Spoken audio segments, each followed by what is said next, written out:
We just have a few minutes now for questions. We can take some questions from the audience. But before that, I just have a question for all of you.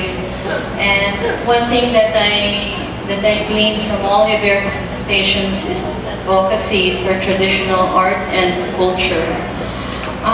Why do you think this is important for young artists and designers today to know about the past? And how do you make it relevant for the contemporary times? Maybe we'll start with Patis.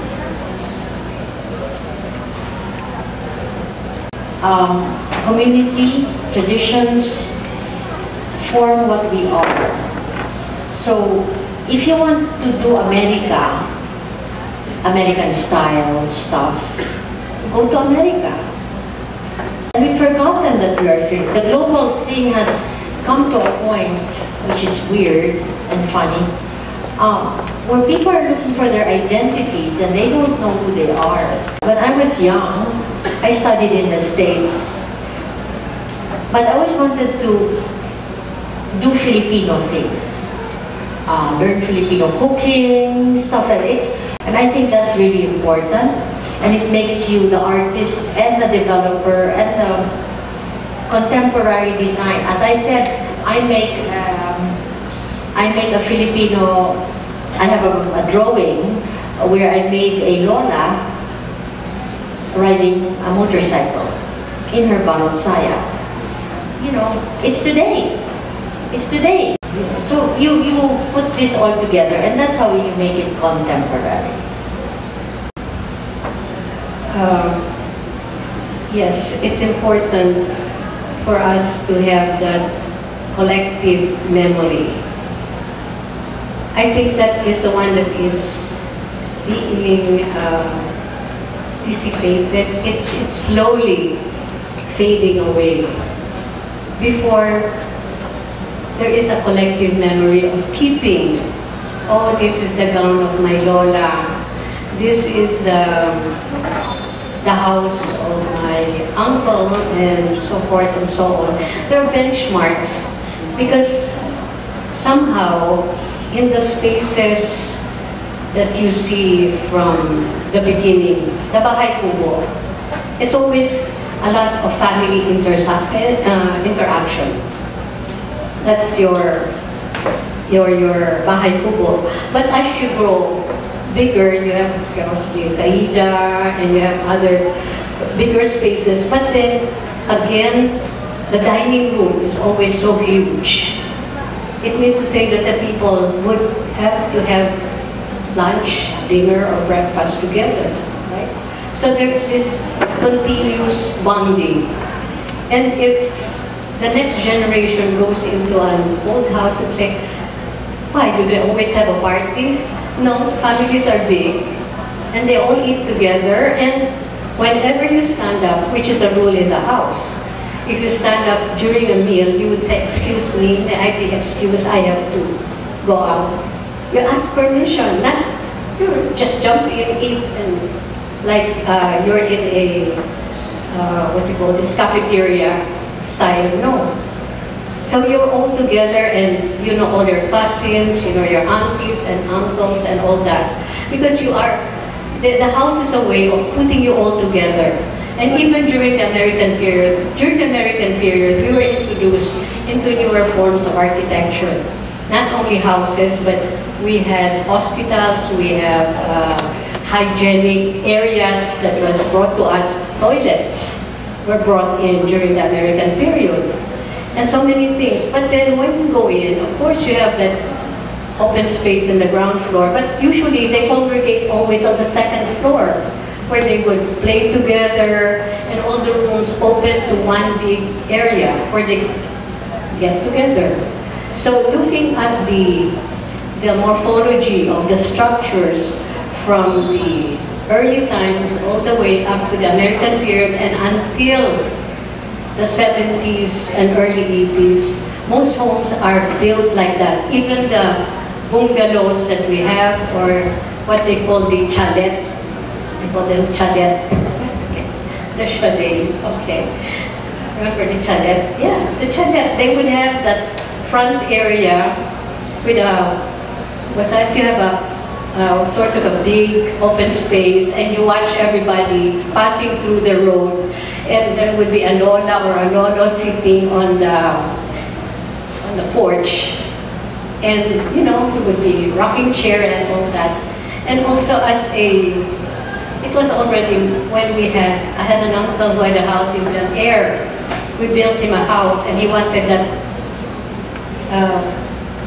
patio in front where he can put his rocking chair. And then we noticed that he was in his calzoncillo. And we said, "Uncle, you're in your underwear." He said, "I don't care. Uncle, you're here in Bel Air. You cannot be rocking chair and putting up your feet on one leg of the rocking chair, you know." Remember? You have a long chair. And you're wearing your calzoncillo. And he said, "I earned enough to be sitting here the way I like to. So, sorry." That's the whole story of living in the past. But there was a very rapid transformation after the turn of the century, year 2000. Everything was so fast. Everything was transforming. There were new things to deal with. There were so many things that were not in place. And now, I feel that the quality of our architecture, sadly, I feel sad, very sad, because I have seen it transform. I was born in 1943, and in the 50s, you would see the transformation. Little by little, it grows. It's like a plant, you know, and then it blooms. But now it blooms, but it blooms only in certain areas, and not as the whole area where it was like that in the past. And when you show pictures of this scenery before, they would say, "Why can we not do this now?" That's a big question now in architecture and in urban design. For me, really, it's very important to consider the past, like traditions in the past, because tradition is an evolutionary process. This is basically, tradition is built upon the adaptation over generations and generations and generations. And I think it's going to be a shame if we forget what has gone in the past. And I think tradition builds connections, not just in families, but also in a bigger community scale, not just small communities, but as a nation as well. Like what you were saying, that this is a common in the talks, like that certain things are disappearing, shop houses, the rengue technique, and in the textiles, most of the textiles that I've studied are almost gone. But as you can see, there's so much potential in it. And it doesn't have to be like we don't have to copy tradition, but I think one of the quotes that's been like in my head for the past few months is that a healthy tradition is one that adapts to current needs. And while we shouldn't really live in the past, we should connect to our past, like to bring it into the future in a more meaningful way.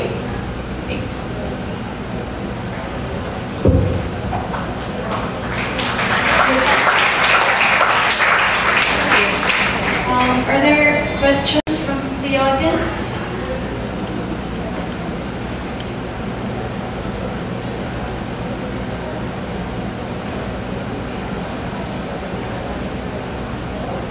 Yes?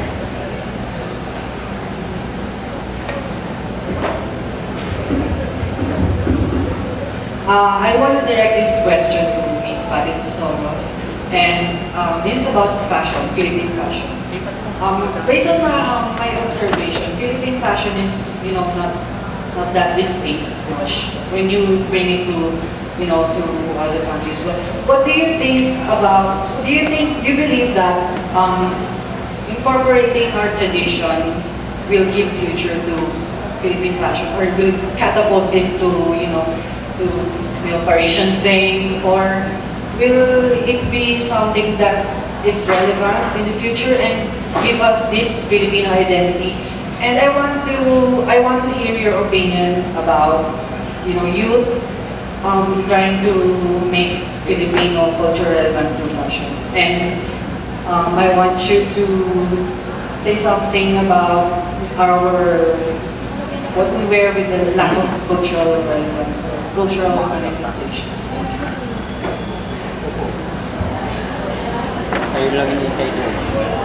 Oh, that's a lot of questions. Yes, a Philippine fashion. We have our identity. Piña is our identity.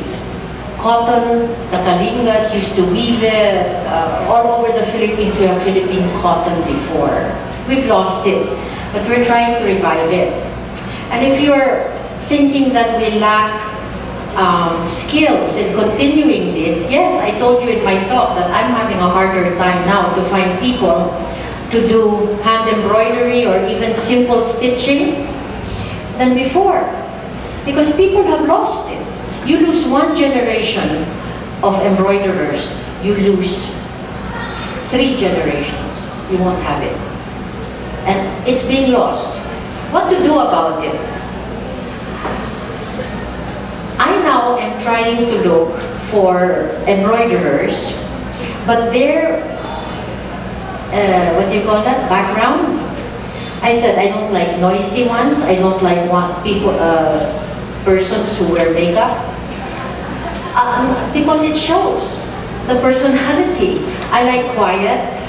I like people who like quiet. You know why? Because embroidery is a quiet pastime. You can't be talking and talking and talking and embroidering. You're focused, or your stitches are lost.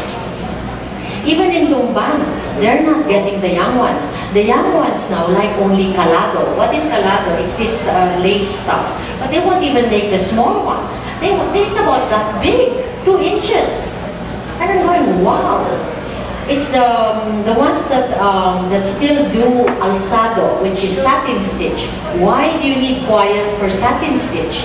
Because your petals, let's just say a petal, you can't have a funny looking petal. And if you're talking and talking, you won't have it. Yeah? So we really need to look into this situation. I think there should be a return of the convent, or at least of the teachers. I really do. Because, the past, our mothers, my mother taught me how to cook.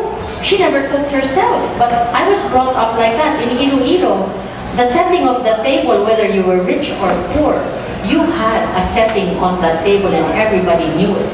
You hired a maid, that setting she knew. Where did that all come from? From a school. We don't have it anymore. So the quality of life is really very bad. It's poor.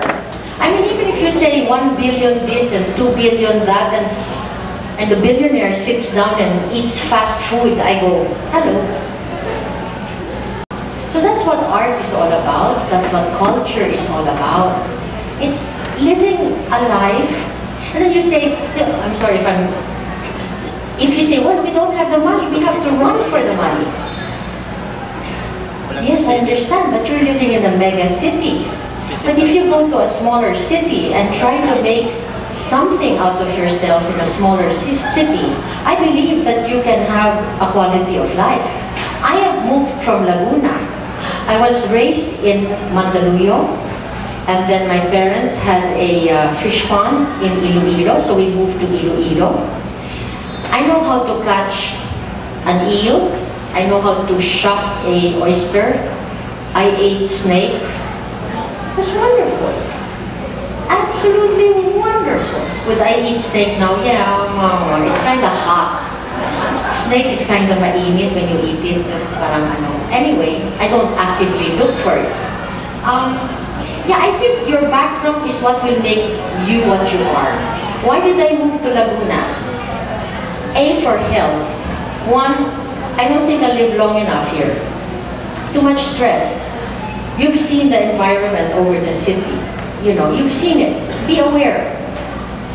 Secondly, the trees, the plants, learning how to harvest. On Saturday, I'm harvesting thousands of bananas.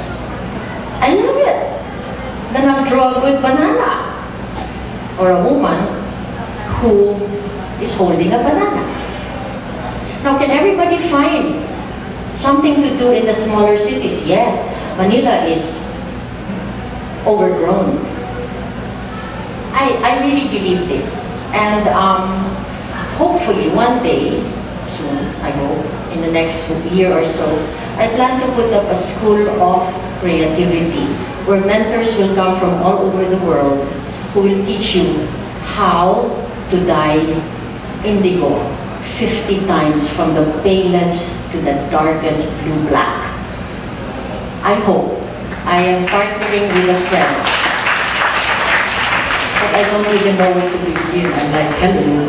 But we're getting it together. Why?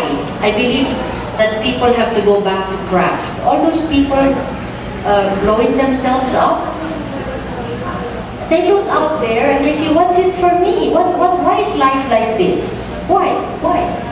Because people have forgotten that we are creative. We have to do something with our hands. And not like this. Though I'm pretty crazy here. I like Pinterest a lot, you know. But I think this one also makes creativity. You know why? You can take good pictures. Yeah, you have access. But people are nuts. I mean, you see them everywhere. Like this, you know. Who are you talking to? What foolishness is this? I love to walk the mountain. Creative people should not be only in one environment. Am I answering you? Yeah? You asked 3 questions and I don't know. I sort of like went like that. Thank you.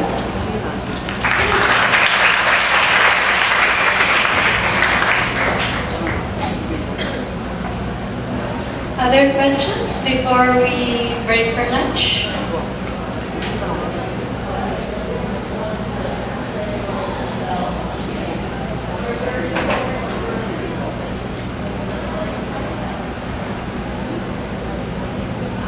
I like your research. I really do, and I'll talk to you about it after. Because I think that what you researched, is that woven already? Many of your work is woven? Because I saw patterns there, right? Well, the final product are all watercolor. They're all paintings. So and then the pattern breakdown, it's not woven. It's Not by yet. hand. So yeah. Do you think it can be woven by hand? Sorry. The first slides, the one with the diamond patterns, those are actually they are woven. Where? They're based from the first slide. The diamond patterns, those are all northern Luzon. Kalinga Bondo, Gadang, and Tindian? I didn't include any of the Tindian patterns in that one. But they're all very similar. The differentiation actually comes from the use of color in the... I'm going up to Abra, to the Agaids in Namarabat, December 27 to 29. And I'm going to have them do the cotton I was telling you about, okay? Why am I focusing on that? That would answer. Philippine cotton is being revived. I did it myself because the government was focused on GMO cotton. And I found seeds in Iloilo, okay? The tree is a tall tree. Anyway, after 6 years, I don't know, I have 4 kilos, 2 sacks of Philippine cotton, bringing it up there. I was wondering if I could use some of your patterns and see if the ITNEX can read it. Is that a possibility? No. I guess those ones kasi they're not. I didn't do a full render. That one's just like a small section. But you know, you don't have to just email me anything, and I say to the ITNEGs, weave this using your imagination, and they will. Then it will become a Amihan, ITNEG, whatever. That's the way it goes. That's the way it goes. Yeah, you can't control everything. You can't control art. You have to share it. You have to, you can't say, oh, don't show this and don't show that. No, no, no, you have to help. If you're willing, then I'm going and see if we can do something. Yeah, they're great weavers there. Yeah.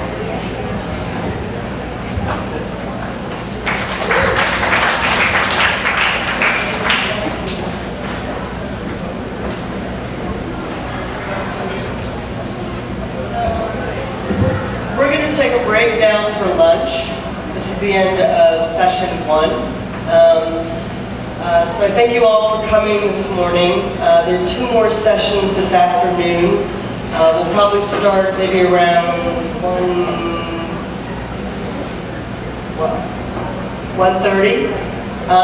So please come back. The second panel session is with Kenneth Kobenquay, Wawi Nabarosa, and Josephine Taraba. Before I let everybody go, though, I just wanted to introduce our moderator, Ringo Manon. Ringo is a conceptual artist, and she's also a writer and a curator. And she, in the 90s, along with another artist named Katia Guerrero, co-founded an alternative art space called Big Sky Mind. And now they have a fantastic Philippine bookstore, which is in Mandaluyong, and it's called artbooks.ph. They specialize in exclusively Philippine books in culture and the arts, and I highly recommend going there. There's a table outside that's a book browsing table. So if people are interested, they can go look at the books there. Okay, thank you very much, all of you. I hope we can continue this dialogue again. Thank you.